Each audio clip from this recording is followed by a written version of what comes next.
So, hello, I'm here with Ed Moriarty. Ed, do you have a PhD?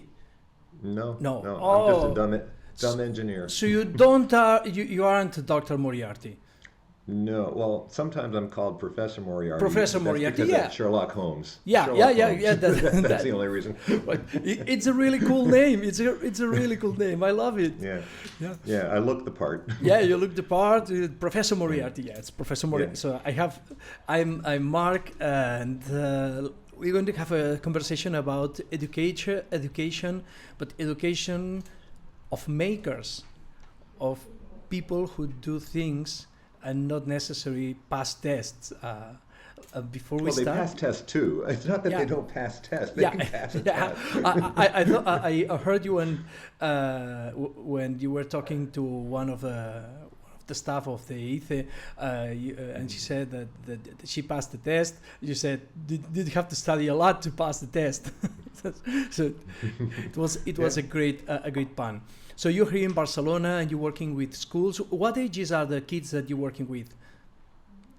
Well, here in Barcelona, it's mostly like 14, 15 through 18, or it's the last 2 years of high school, and it's high school on average. But I work with any age, so with any age. So, and I saw that I saw a short video. They explained that you have been working with them for like 9 days, and in 9 days they built these robots that work on a swimming pool.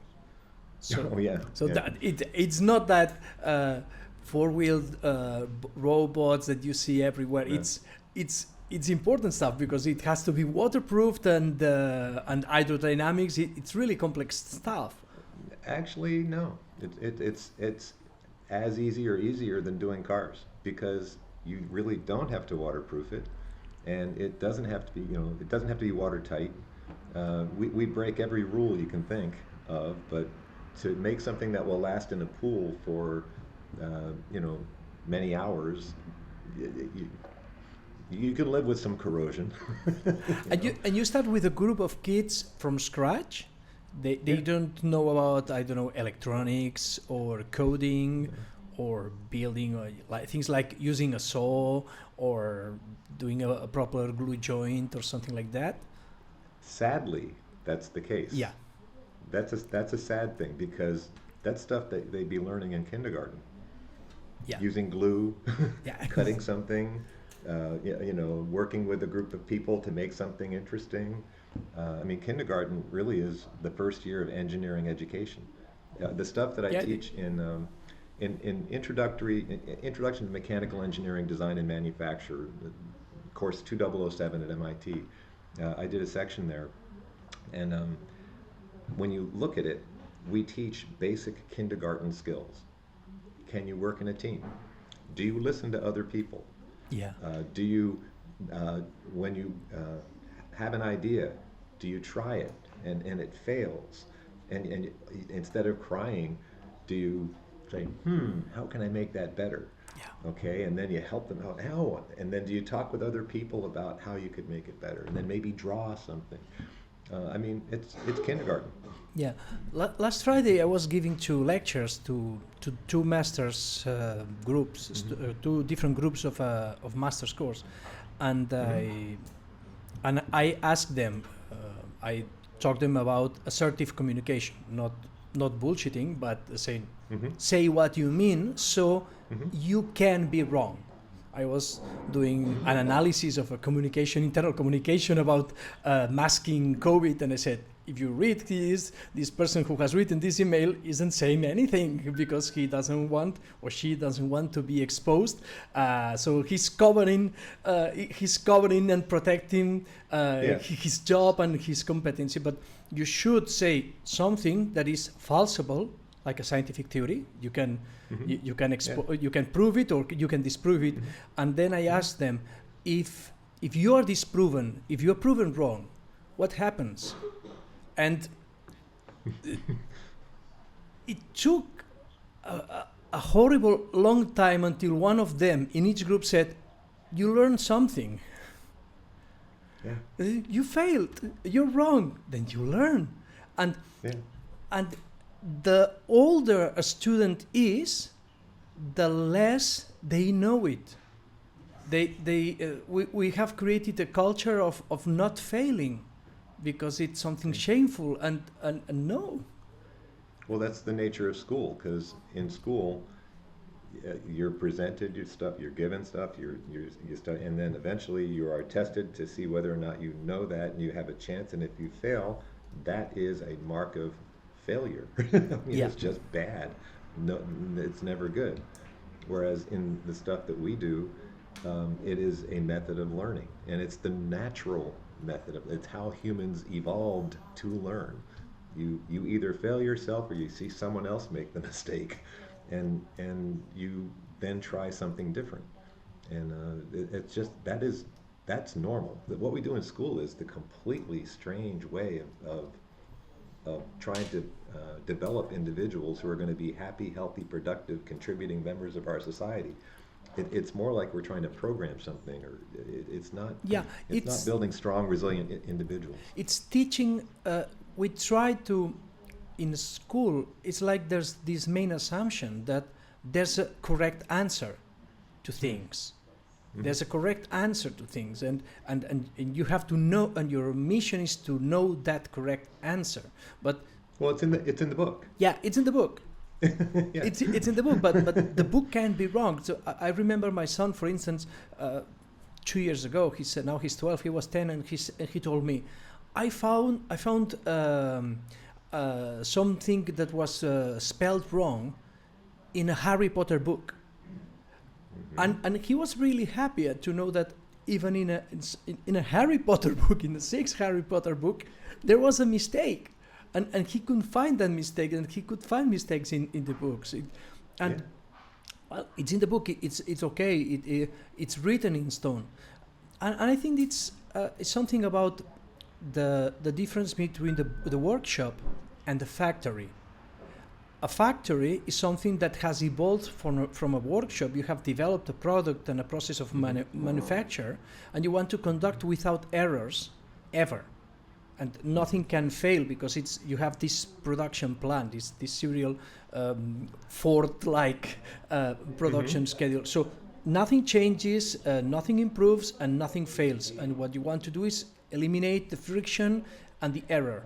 But when you're creating, when you're in a workshop and you're making something, you're making mistakes. And the difference between the apprentice and the master is not that the master doesn't do mistakes, is that the master knows how to recover from the mistake. Right. And how to use it, how to actually use the mistake as a method of learning. Yeah. I mean, like that you specifically set out to try something that you know is not going to be the final one, and you know that you're doing it, so you have a sense of what questions you have to ask about what you're doing. I mean, when you first start something, you know very little about subtle things that when you first go to put a rocket up, there's like, well, we haven't done that before. How do you keep it pointing up?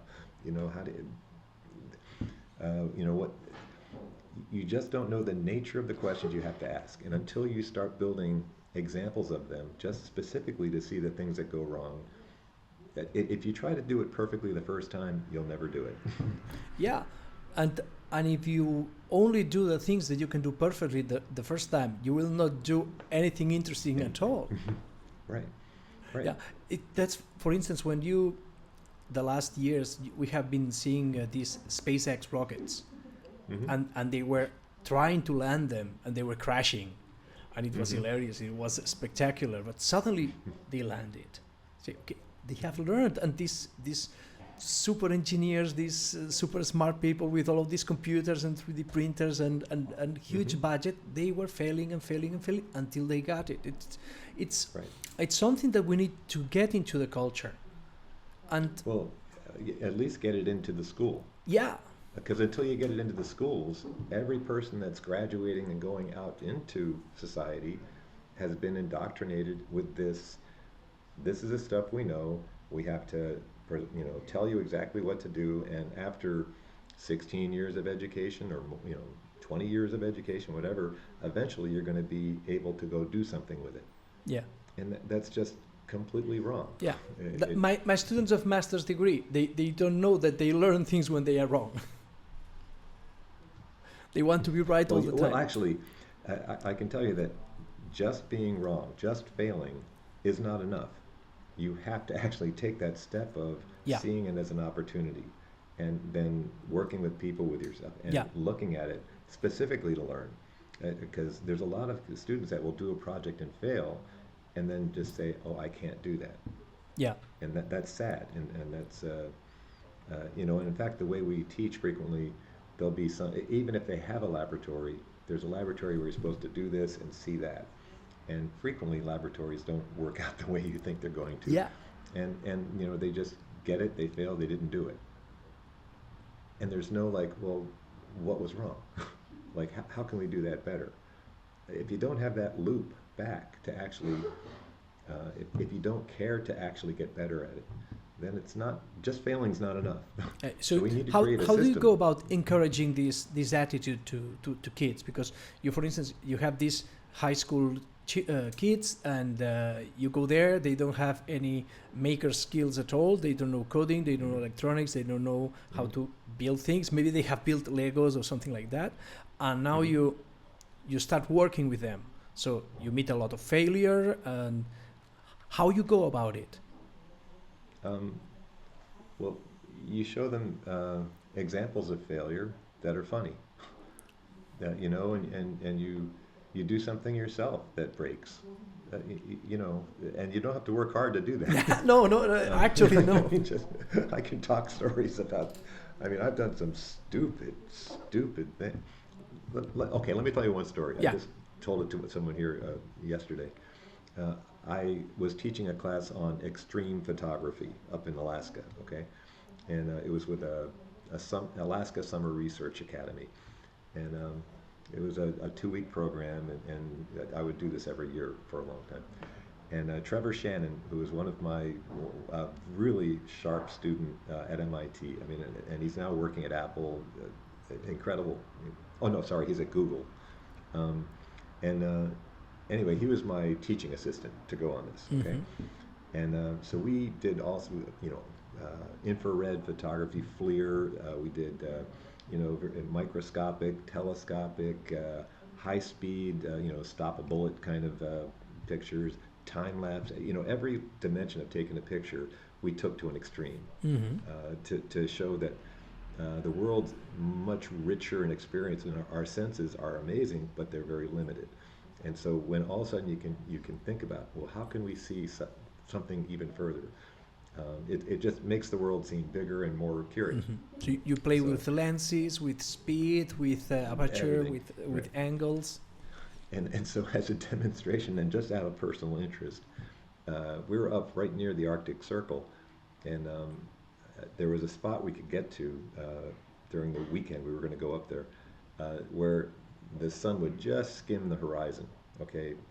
Yeah. And so he and I got this telescope mount that you could get it so it would track a star, okay? And we were going to put a camera on this. They turn automatically to track a turn star. automatically, exactly. And so we were going to put the sun in the upper right corner of an image and have it stay there for 24 hours. Oh, and I know watch what the happened. Earth I can't move guess what across. happened. Yes, you can. To the poor sensor. Well, no, different. Even stupider than this, okay? So we have this big telescope mount that I personally brought up with me with all the other 300 pounds worth of stuff, okay? So I brought that up. And we tested at MIT, and the way to aim it is you would aim, it would say, you know, aim at this star, okay? And you would use the controls and aim it, and you say, ding, then say aim at this second star, and you would go, ding, okay? And then you aim at the third star, and you enter your latitude, okay? And then from then on, it was automatic, okay? And it would just track whatever you wanted to do. It was great. And Trevor made a mount for the camera, and he did all the work there. And then he had to go to California before going up, so I carried all the equipment up in a bag with another 300 pounds worth of stuff. Well, we get there, and we go out just before taking this trip out to, you know, set it up. And so we go out, we're there, him and me, alone, and we go to set it up, and we look at each other, and the question is, who was more stupid, him or me. And it ended up being I was the most stupid because I was the one that carried the stuff up there. How do you aim, if it's, the sun is up all the time, there are no stars to aim at.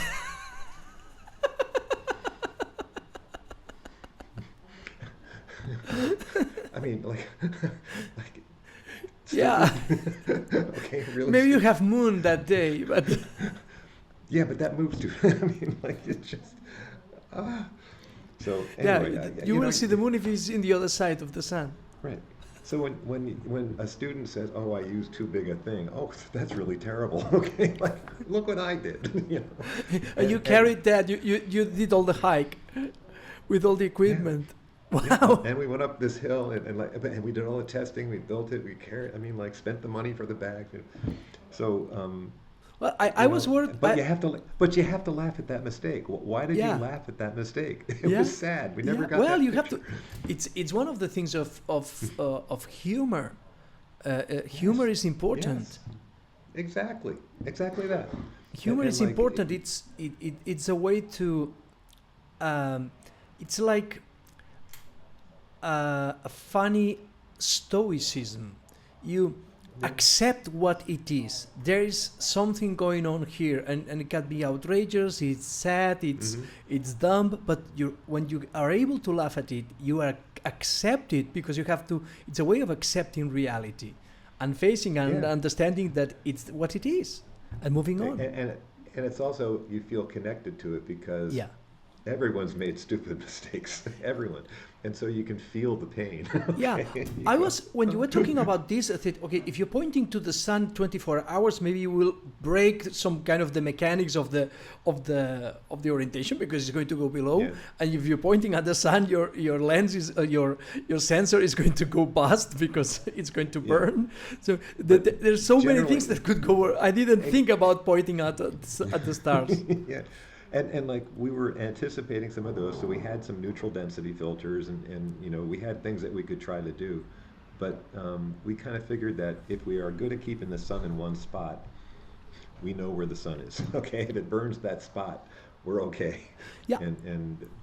And sometimes we are so clever and we know so many things that we don't try several things. For instance. Right.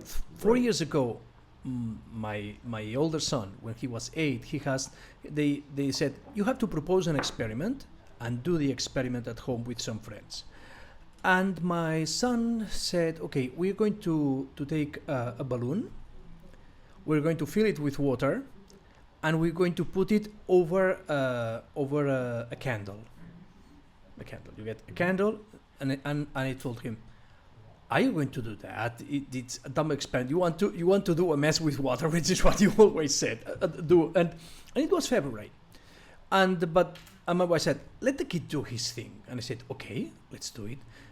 And for my amazement, they took the water, the balloon, they filled it with water, they pulled it over the candle, and it didn't burst. It didn't burst. It got black? A little black, it got a little black, but it was in the outside, it was February, it was cold, but it was Barcelona cold, it was not Boston cold, which is another thing. But the balloon froze. No, the balloon froze. No, the balloon didn't freeze. Actually, the water was keeping the material of the balloon cool, so it wouldn't burn and burst. And I was amazed. Say, oh my God.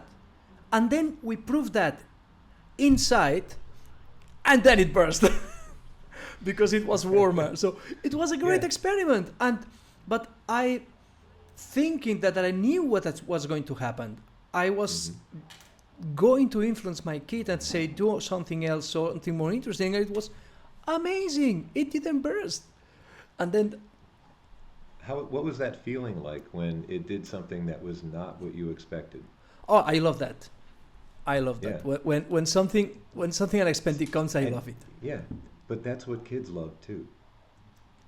And so when they go in and we're constantly telling them what to expect, even when they're going to go do a lab, we're telling them the answer, and then saying you have to, find this, and the sense of serendipity, the sense of discovery of something unexpected, that cognitive dissonance that happens when the world doesn't behave the way you think it behaves, and being intrigued by something, that's science in there.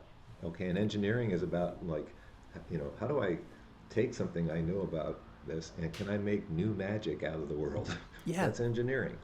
And like, but we don't present it with those emotions and with that curiosity. We don't present authentic experiences in it. And so when you talk about things like what's now Maker,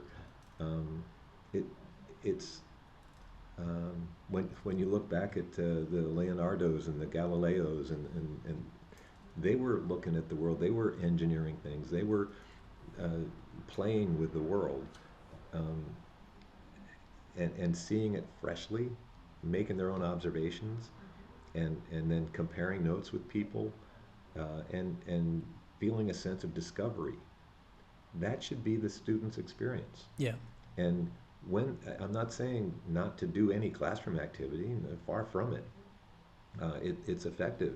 It's especially effective when they're curious about it. When they're not curious about it, it's mind-numbingly boring. And like, how do you get them to feel curious about something? Allow some unanticipated things to happen. Allow them to ask the question that you're going to follow that day, instead of the teacher always deciding what's being followed. And that's where these workshops really come in. Like, we just did a workshop with Seek, and we had, I think, 6 schools take part in this workshop, and there were about approximately 90 students there, and it was 3 days, and we suggested a music theme to it. But some kids, some of the students made line-following robots. Okay, do it. It's fine. But some of them made some interesting musical instruments, and we played with sound. I always believe in bringing things. Yeah, the Tibetan. You got it. And like, students trying to use this, I mean, they would hold it like that, and it would never go. You have to hold. And this was our, if we needed them to quiet down. But, we had all sorts of different curiosities, we'll call it. I mean, like, and again, here's one that I love. And you hit it, and it sounds, right, just, but it also can do this. High note. Bass note. Right? And they couldn't figure out how to do it. Okay? Yeah, you have to experiment. There's muscle memory there. Yeah. But there's also, they keep doing exactly what I'm doing, and they can't tell what is it. And they get mad, and everyone takes it and tries it. And it's just fun. I mean, it's just fun. It's a puzzle. And then when I show, like, that what I'm doing, and then we talk about why, like, if I open up both ends, it's doing this. If I hold it at one end, it's doing that. I use something like this. Okay. And I explain what's happening in the pipe with this. And by the way, I do this with MIT students. Yeah, but you need to use objects, the usage of objects, something material, because in university we go all. You hear me? Okay, sorry. Yeah, I can. Something just went beep beep on me. Okay, in the university we are always going the abstract way. The abstract. We have to we go from the theory to the practice, and it's not like this. Yeah, they're doing deductive reasoning. You go from the. It's not. It's like the Platonic philosophy is all over the place, and when you were explaining these things, the several things came to mind, because when you're talking about Leonardo and Galileo and Newton, Leibniz, There's some Sorry, books. I didn't mention anyone who's Spanish or Catalan. Well, Sorry. Okay. don't worry. don't worry. It's there's some books from one American author, one of my favorites, Neil Stephenson. I don't know if he knows. He wrote Snow Crash and the Cryptonomicon, and he wrote some science fiction books on, for instance, this era, the era of Leibniz and Newton, called the Baroque cycle.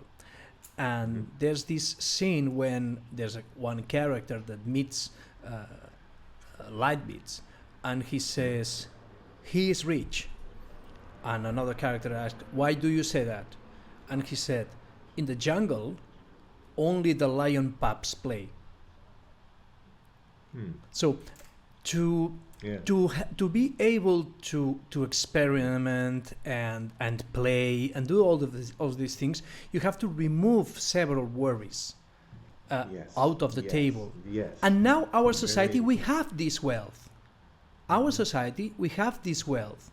But to get to this point of wealth, we had to do the Industrial Revolution, and we had to build this universal education system that was meant to fit the Industrial Revolution.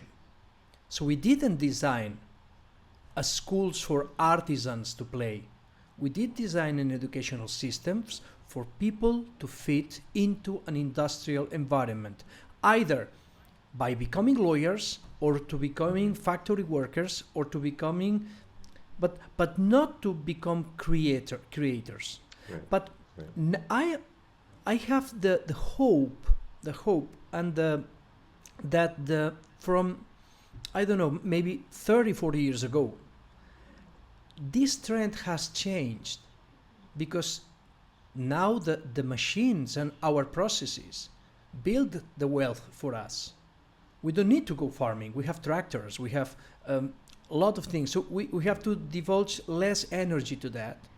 And now the added value doesn't come from being able to work in a factory, because Tesla is building self-sufficient, self-performing factories that only need a little maintenance and engineering of the part of people. So the added value, what we value most, are these new ideas, these new creations. So we need to change education, and we need to change the purpose of education. But there's this cultural inertia, because there's several generations that understood that you have to learn in a certain way. And a good performing student is one who fits into the education system and doesn't ask too many questions, and is not too playful, and is not too outrageous, and knows the answer from the book. And we are in the process. We are maybe in the beginning of the process of, I don't know how far are we going to go, but teachers like you and a lot of other people that I know that are doing in a maker movement, using Arduinos, using Legos, using a lot of things. We're trying to change the perception and the goals and the goals of education. And my hope is that we can change it before we have some problems. For instance, in Finland, they have a great education system. They do great things, but they do great things because in the 90s, they had what they called the lost generation, because it was an educational disaster. And they had this lost generation, and they said, we have to take it seriously, we have to rethink again. And it was a technological and cultural and pedagogical, but the whole culture decided how to change the way they went about education. But they went because there was so much pain in the education system. And I would like to do it painlessly, because right now, if we have the internet, as we know, is because we had the open source movement. The internet doesn't run into proprietary software. It runs over Linux or runs over open protocols, Apache, and all of these things. And if you have drones, is because Kevin Kelly started sharing knowledge and building an online community about building drones. And so we have this possibility to change the culture without breaking too much things. And I think it's important we do that because we don't want lost generations. I completely agree. Like in Finland, teachers are very respected. Yeah. Okay, and they don't rely on standardized tests. Yeah. I mean, they do well in them when they take them, but it's just that the nature of Finland does a fairly good job of trying to reduce the stress level, and from the do you take the test, and have it be sort of a collaborative experience going forward. Now, I'm not as familiar. I've met with them, and we've had some great discussions when I was in Italy, but there's some of the things that you said that, I mean, before the Industrial Revolution, we had methods of teaching that were apprenticeship. We had, if you were a farmer's son or daughter, you learned farming, okay, Yeah. and it was experiential. It's not like you sat there and was in a room learning about farming all the time. You were out there working it and seeing the techniques and learning what did and didn't work and making your own mistakes. And it was a failing your way to success kind of thing. And you shared ideas and things with your neighbors, and you worked collaboratively. When there was a problem, someone's barn is burning, people would come together and try and help. So we did have a different way of doing education before. And when you look at our current system of that there are these things that we're going to teach, it was mostly set up for people that weren't farmers and weren't workers and blacksmiths. They didn't need to learn philosophy and Latin and the things that some gentlemen got together in the 17th, 18th century and decided these are the things we're going to teach the people who are not going to be the workers.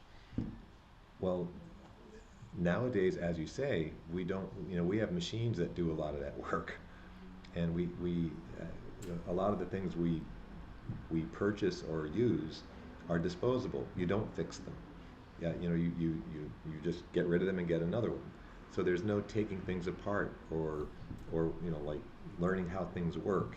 So we have students that come to school where everything that they touch that was designed and made and could be fixed or whatever is just a thing that you buy. It's not something that it's like a tree, okay? It's just something that's there. It's not a puzzle, and they're focused on all these things. And you can't even take it apart. If you get this, you're not able to make any sense of it because it's. Well, you can take it apart. Putting it back together is the harder part. Yes. Well, it always is. But if you took a radio in the 70s, you took a radio apart, you could see its components. But right now, it's so integrated. It's everything that's interesting. It's in a chip, and it's really integrated. And all, it's a battery. It's a screen. It's a speaker and glue. So this is why I think it's swung around. Because they have no experience in taking things apart or really building things. You just tend to buy stuff that we need to bring it into school to say that, no, these were intentional, these were creative process. Like this little pipe was a creative process to get that little pipe. And many creative processes, that work symbiotically. So we'd have to, my belief is we have to actually bring these things in to the system and to show the puzzles of how they are, and further the like this maker movement. There's a tendency to think that it's if you want to start a maker movement, first thing you do is get a 3D printer, and like or a laser cutter or and. How about a saw? Yeah, how about a stick? Yeah. Okay, stick and a bit of a rope. So what you have is like, do you have a mentality that the objects around you, that your environment, the people you're with, the time that you have, they're all resources. Yeah. Okay, and that when you are without, Amazon a click away, and you find that maybe you feel limited in resources, that's the main time that you have to be resourceful as a person. Yeah. And that giving the students opportunity to be resourceful with limited, like we did this hackathon and we brought a lot of stuff, okay? We tried to give them stuff, but with the ideas that they were doing, we didn't have all the stuff to do what they were thinking.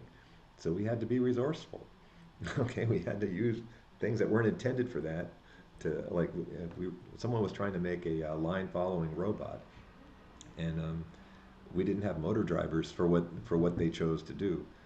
And so they ended up having to use relays, okay, to do this. I'm not sure if you do electrical, but A little bit. so yeah, with relays, you click it on, you click it off. With a motor driver, you can make it, you can change the power level. Yeah. And so here it was on And off. and so you're trying to have this Clack, robot clack, clack, follow clack. a line, but we ended up being able to do it even with the relays. You had to just think, okay, well, this is what we have.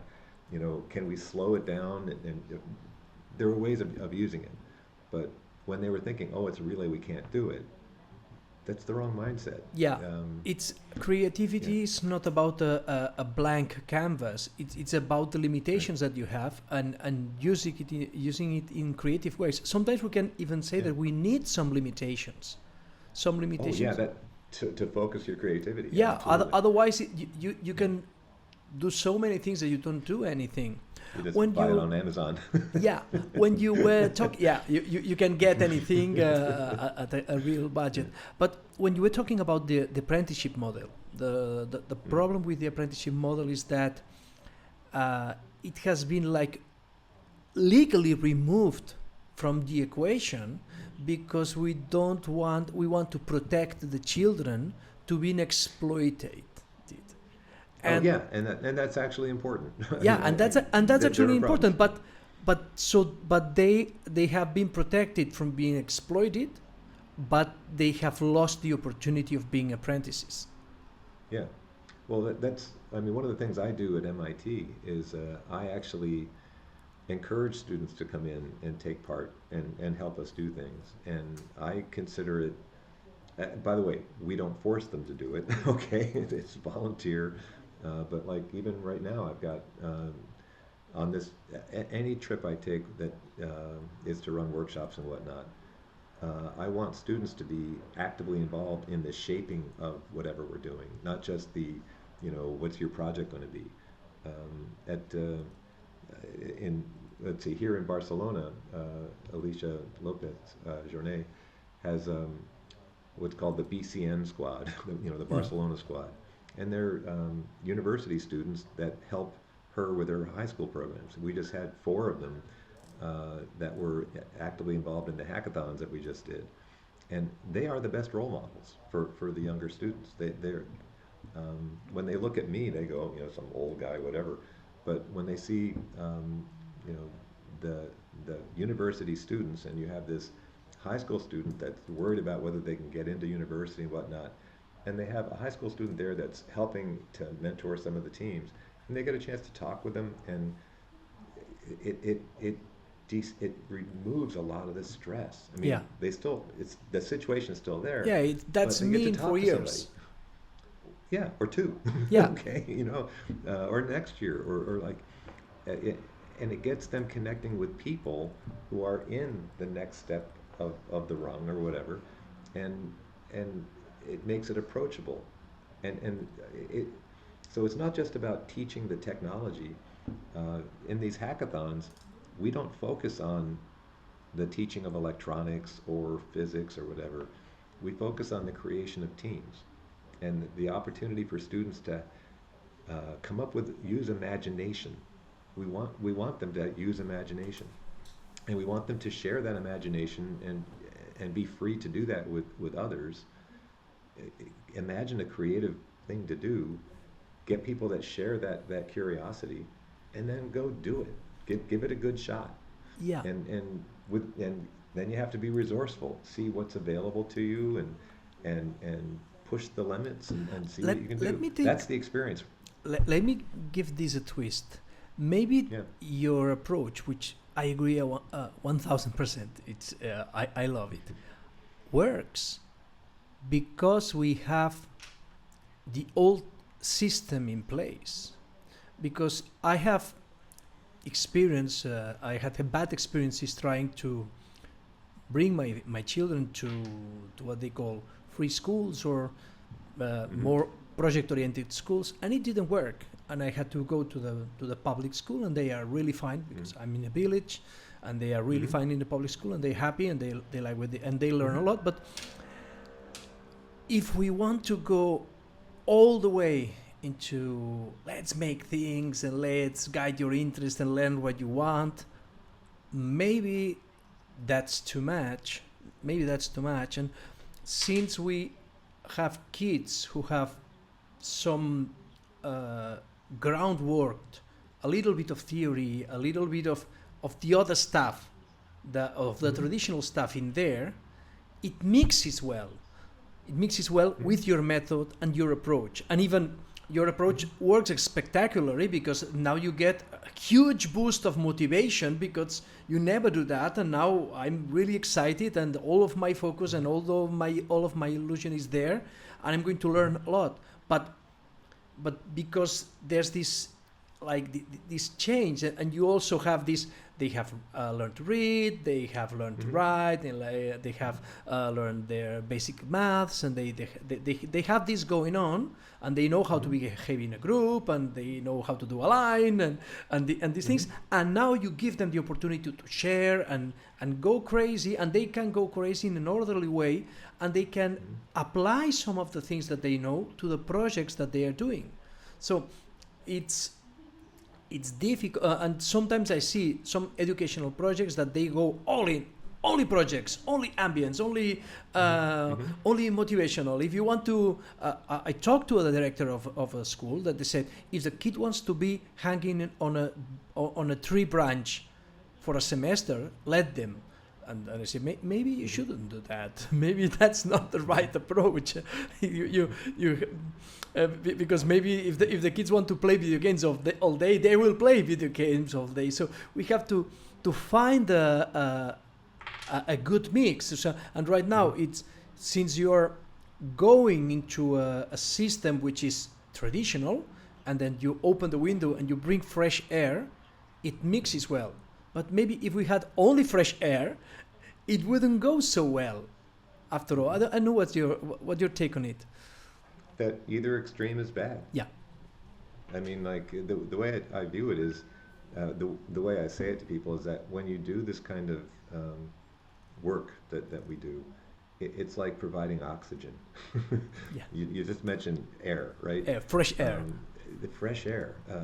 That oxygen allows you to do so much more. Yeah. Without it, you have all this stuff, but you need this component. And if all you have is oxygen, well, you're not in good shape either. Like, if you ask students, are they curious when they go to school? Are they interested? What are you learning about? What's cool? And it's somewhat rare for you to get something that they're excited about.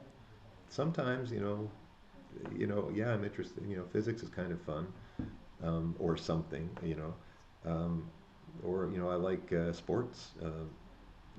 But to get them to say, "Oh yeah, today we're doing this," and then tomorrow, next week we're going to be doing, there's not that kind of excitement about school. Whereas with this stuff that we do, it's palpable. There's genuine excitement about being there, about trying something, and when I had there was some students that were trying to make a thing that would launch airplanes. Okay? Yeah. Again, in this music theme, right? They're launching airplanes. Okay. You're doing music and launching airplanes. Yeah. So their plane was just completely flat. Okay. So it had no dihedral angle. Yeah. Okay.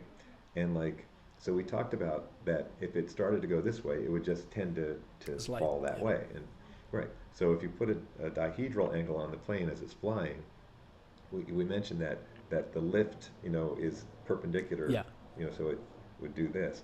So if you have a dihedral angle, if it goes like that, And will compensate. this force is coming straight up, and this force is going almost over. Which one's going to lift the plane? Well, this is going to lift against gravity more, Yeah. right? And, okay, well, so we talked about that, and they, oh, yeah, okay, yeah, I see that. And then I said, well, have you studied vectors yet? Have you heard of vectors? No, hadn't seen vectors. Well, then, guess what? There's something cool. You know that there's an amount of force pushing up, but which direction it pushes is really important, right? Yeah, when you were talking, I was thinking about vectors.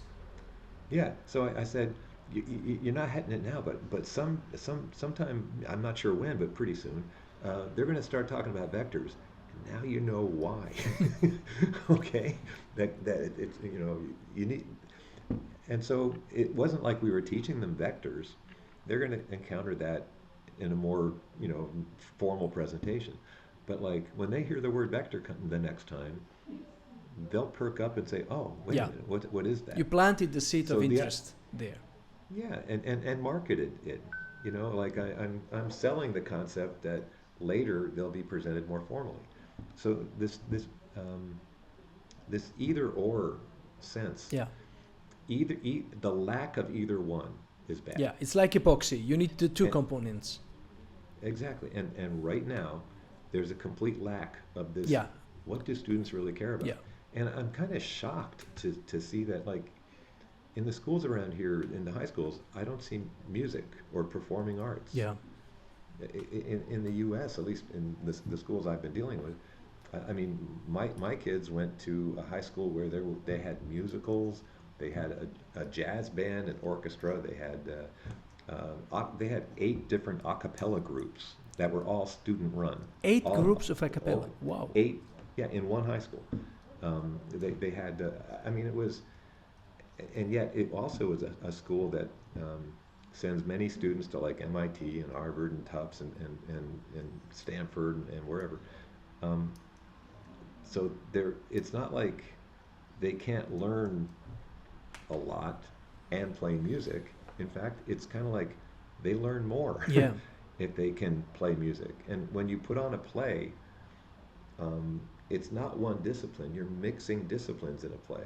There's music, but there's spoken parts. There's costume design. There's lighting. There's auditorium sound. There's management of crowds. I mean, like, there's all sorts of stuff that goes into a production of something like that. It's like a workshop. Yeah. And I remember doing things like that in high school, but it was like you had to volunteer. There was this opportunity to there's going to be a party. We have to organize a party. Who's volunteering to the party? And then if you volunteer to the party, then you are in the organization. Then you have to learn about PA speakers and sounds and how to build the scenery and how to organize it and how to assign responsibilities and how to control. And I learned a lot. I learned a lot doing these off-curriculum things, like in the university. When you, for instance, next week in our school, there's going to be a party. It's the school of the party of the Faculty of Informatics, and there's going to be music, and there's going to be drinking, and there's going to be theater, and there's going to be sports, and there's going to be a competition of making paellas. We make paellas, and the faculty and the administration personnel and the students are going to make paellas, and there's a contest there, and we have the paellas, and we drink, and but the organization is really heavy. You have to fund it. There's T-shirts. There's a lot of things, and that's all run by the students. And in my experience in 20 years in the UPC, the students who are I was participating in the organization when I was in the university, and the students who participate in the organization have a different profile. Yeah, but there's a lot of heart. There's a lot of heart, and they have a different profile. It's not just engineers who have been going to the lectures and filling all the boxes in the curriculum. They are more well-rounded, and in my experience, 10 years later, when they go out, they perform better in the professional world. For instance, we have this podcast we started in 2007 when nobody was podcasting already, and now everybody has a podcast, but okay, we started in 2007, and several students have come to the podcast, said, we want to see how you do it, and they said, okay, do you want to take charge of the mixing table? Okay, you can come and do the mixing. You want to do the post-production, and I can teach you to do the post-production. You want a microphone, and now, for instance, in the podcast, there's one guy who's is a dad, and he started mixing for us, and he's participating in a podcast, and he has his podcast on his own, and there has been like 6 or 7 students that came and said, we want to help out. Okay, come here. We call them the interns who don't get paid. And we do the job. But and they the second time they come, they have a microphone, so they can come in and speak and do the speaking. And sometimes they come before and set up the microphones. And these guys, when they go to the labor market, they outperform everybody because they have this heart and they know how messy things can be, and that to do a job you have to do many things, and you have to cooperate with other people. It's what you learn outside of the class. Exactly. So we need to do the two things. And well, it's exactly. I mean, when you look at MIT, it's at our core. I mean, the motto of MIT is mens et manus, mind in hand. Yeah. And it basically says that, you can do theoretical stuff. I mean, like physics, whatever. But at its very start, MIT actually brought in the industrial arts, things like factories or farming or whatever. That people that remember I said that education was kind of like philosophy and stuff that you would do, and then people that did work, they were a different course. MIT brought them together, and with our way of teaching, very strongly encouraged. I think in the high 90% of MIT students were actively involved in research at MIT, in active research, and not just cleaning the glassware in a chemistry. I mean, like actual research. And we've got a culture where there's hundreds and hundreds of student activities that go on. And I work at a place called the Edgerton Center, named after Harold Doc Edgerton. And we sponsor anywhere between 12 and 20 student engineering teams, we'll call them. But they're anything like Engineers Without Borders, or a rocket club. We have a Formula race car team. Yeah, we have one here. From scratch. We have a electric formula. Yeah. Ours went electric as well. Yeah, and we've got a solar car team. Yeah. We've got a marine robotics team. We have a team that actually flies or goes out to California, gets bicycles, and rides the bikes back to the East Coast. Wow. And they stop at high schools along the way and do outreach. Yeah. Okay. And it's a completely student-run team. Yeah. And so it's just part of the core sense of MIT. And these students that build race cars, like you have, they're the ones that industry want to hire. Yeah. For sure. They've worked on a real thing. They've Yeah. worked in an engineering team.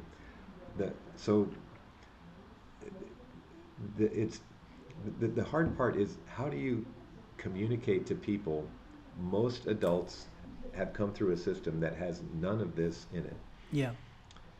How do you communicate to those decision makers who don't have a world experience of this, the value of it, like if you look at the purpose of education, is it to dump knowledge into people, or is it to give them the opportunity to become happy, healthy, productive, contributing members of our society? If you're looking for people to take it on and be productive, to be happy, to have, So a fulfilling life, but one that's also productive. That would be the kind of ideal Yeah. situation. What we would call a Okay, well-rounded do we person. really?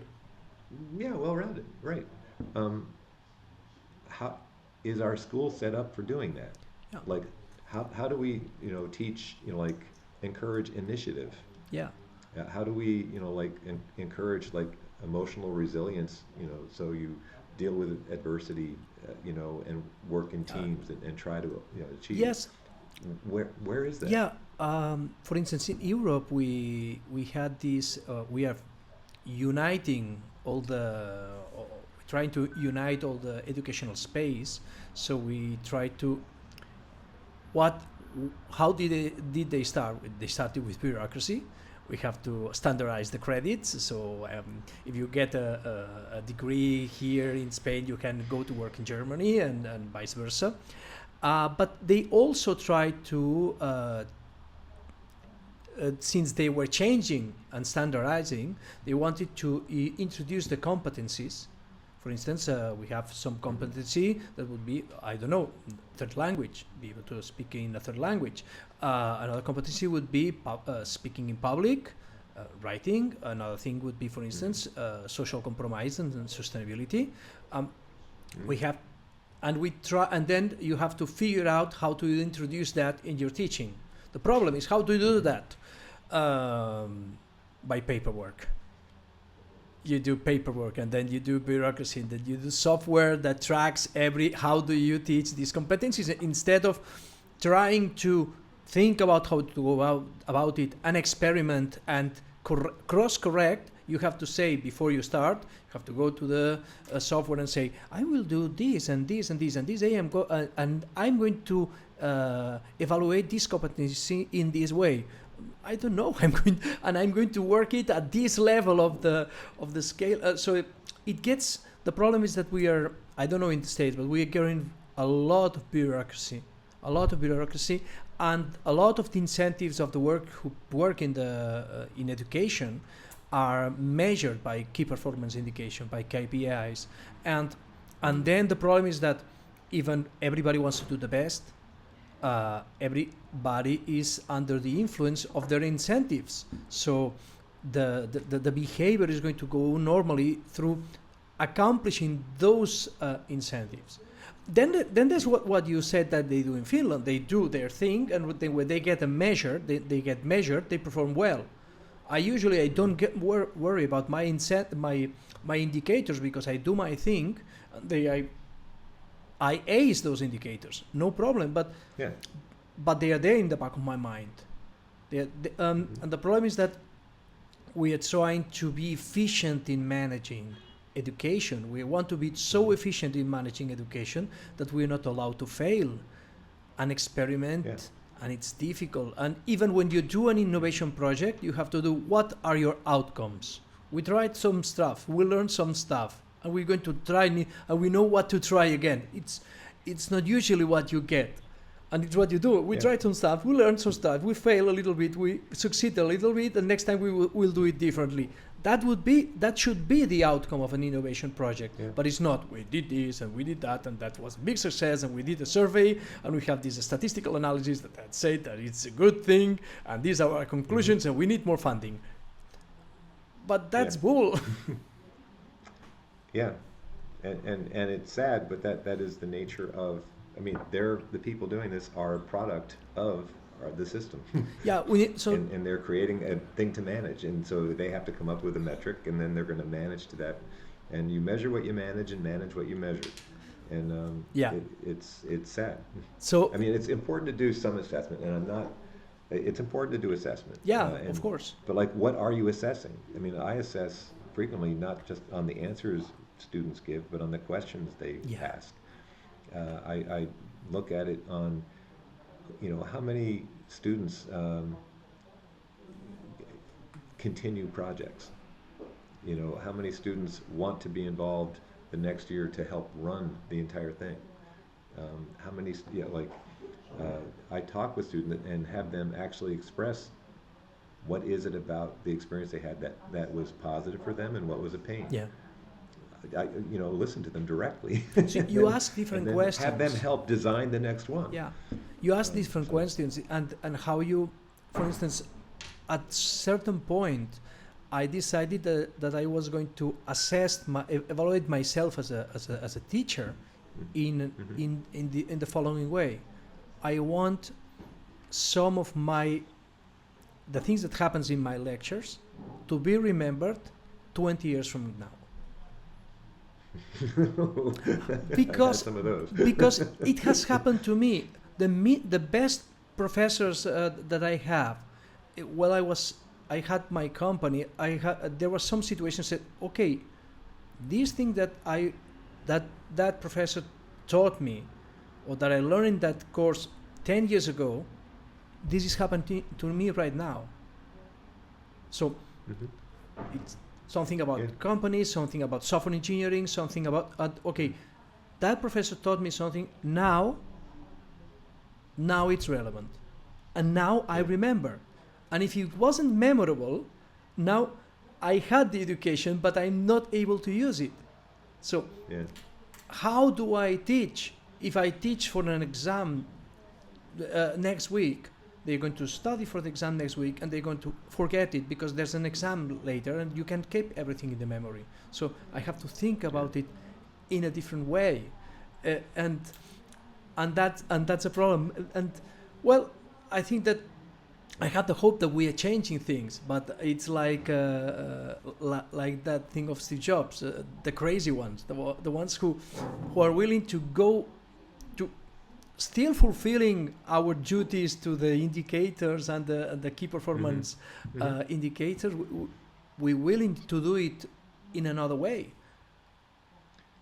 Yeah, don't measure yourself by what they do in the tests. Yeah. You don't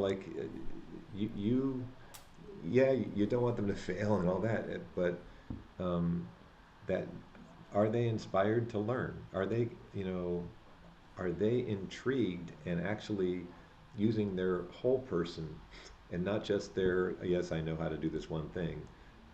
Good, I did that. If they are like looking and seeking whatever it is that you're connected with, that's the part, is it reach them emotionally, be a mentor to them, not just a teacher.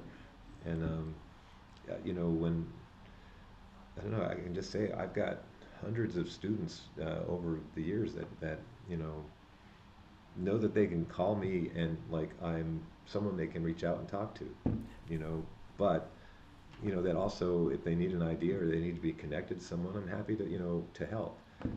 And just like I can reach out to them and they'll help me. It's like we just have our roles and like we're a team going forward. If you can create that kind of feeling, it's good. It ends up in long days, but and also one thing, I tell my students that taking on like something difficult, like a really an impossible problem, those are the problems that are actually the interesting ones. Yes. And those are the ones that you want an MIT, or UPC to do, right? If it were an easy problem, it's probably been solved, maybe, but like it's those really hard ones that when you hear something's impossible, how do you react to it? Do you say, "Oh, bummer," or do you say, "Why?" Yeah. Oh yeah, that's tough. Yeah. Is there any other reason that you know of? Okay, and let's get the 6 different reasons why it's impossible, and let's look at them. Okay, and see. Well, we have a new technology that will fix that problem, and there's in biology they're doing a thing over here that actually makes this not a problem now, and if we do this thing and this thing together, they cancel each other out. Whoa. It's what I think Elon Musk talks about, thinking from basic principles. We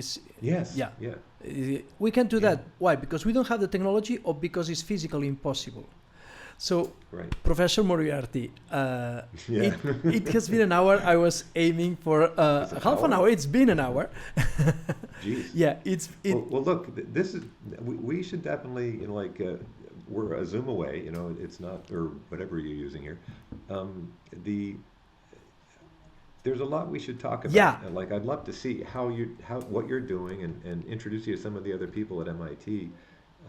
I look back before coming here. I was just kind of curious what MIT's view on K-12, or PK-12 we call it. And there was a task force about the future of MIT education that we did in 2013, so almost 10 years ago. Yeah. And in it, there was like 15 items that were, you know, to be dealt with, and a number of them deal with what would be considered outreach, like community service and stuff like that. But there's bullet number 9 is in our PK-12 outreach community, and it's basically core to MIT's mission for our own students' sake and for the community, like that. They checked, and they mentioned the stuff that we do at the Edgerton Center and whatever, but they did a survey at that time, and there were 80 different programs, 80 different programs going on in the PK-12 that were done around the institute, and they were all done in like a disjoint way. But the interesting thing was, they weren't just personal projects of some faculty member. They were like the Edgerton Center. It's one of the 3 pillars of our whole reason to be. And the MIT Lemelson program, the Lincoln Labs has Beaverworks. I mean, we just have programs after programs that are actual programs and not just pet projects of, you know, like some faculty members, you know, kids' school. And so we started actually trying to get people to come together and talk and see where there could be collaborations, and so I'm just kind of curious. It struck me that around in Spain there isn't anywhere near as active a thrust in the universities to be bringing the high school students in and to engage your college level students with the high school students. Yeah. And to us that there's this giant gap between, you know, your high schools. Yeah, and it's one of the problems, and we want to work on that. It's one of well, let's play together. Let's play together, and let's meet when you come back, or or Zoom away again. Next, I think Thursday or Friday, the 5th and 6th of May. I think I'll be back in case you're available. And you should meet with the people I work with here, and like we did something with the La Salle University. I know La Salle. I know La Salle University. Yeah. With the group Gretel. With the group Gretel. Well, I'm bad on names, especially in Catalan or Spanish. The fun part was they let us use their facilities, the pool and the big hall for running. If you're working with La Salle, I know the guys. I have directed one of the PhDs there, and I know the team. They're great people. But let's get some of your students to work with some of my students, and you know, do something fun, and have some of the high school students involved, and let's get involved together. We have just started in the UPC PhD program about engineering education. And really? we designed it when I was director in the ITE. We started planning, then David Lopez, the next director, worked towards it, and with the current director Ariadna, it became a reality. Now I'm the coordinator of this PhD program, and we are starting to gather a community of PhD students who want to work in engineering education, and we should definitely talk about it. There's actually a teacher in Ferrara, Italy, that's doing a PhD program basically with physics, which is not too far. I mean, she actually does a lot of engineering. Don't say that out loud. And I've been working with her since 2018. And the teacher here, I get mixed up between Alice and Alicia. Okay, so anyway, these teachers work together. We're on a research team together, and it'd be fun for you to meet her and just talk about what her experience. I think that would be great when well. you're coming back in May. Maybe meet, have a lunch or something like that, and Wonderful. and explore things. Okay. So I have a hard out. So sorry about that. It was a real pleasure, and this conversation has been great. Thank you very much. I look forward to the next one.